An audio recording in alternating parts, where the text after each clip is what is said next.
حضرت سعد رضی اللہ تعالی عنہ کو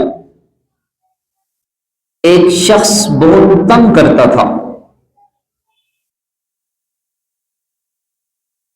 انہیں اٹھتے بیٹھتے چلتے پھرتے تانے دیتا، پریشان کرتا، محفلوں میں انہیں بے عزت کرتا۔ آپ اس سے بہت تنگ تھے۔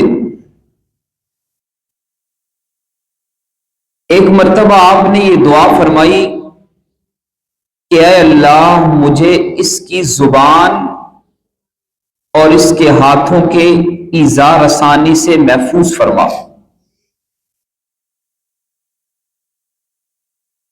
صحابہ کرام یہ فرماتے ہیں کہ ہم نے اس شخص کے ہاتھوں کو کٹے ہوئے دیکھا، یہاں تک کہ اس کائنات کا وہ ایک ایسا شخص ہے کہ ہم نے جس کی زبان کو بھی کٹتے ہوئے دیکھا۔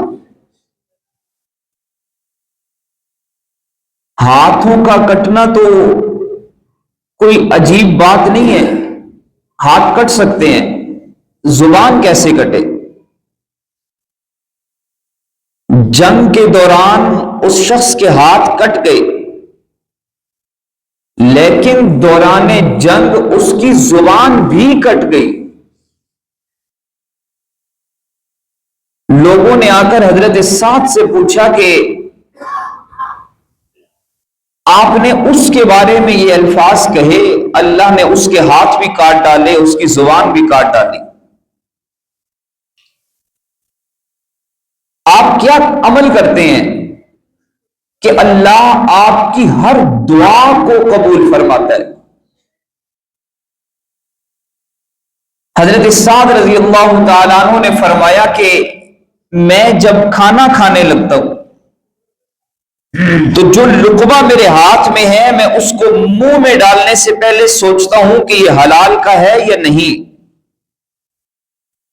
اگر مجھے ذرا سا شک بھی ہو، گمان بھی گزرے کہ یہ حلال کا نہیں ہے تو میں اسے نہیں کھاتا۔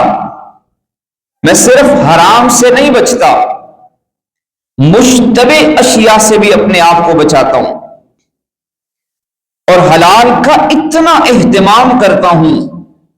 اس وجہ سے اللہ نے مجھے مستجاب الدعوات بنایا ہے، اور جو میں دعا مانگوں اللہ قبول فرماتے ہیں۔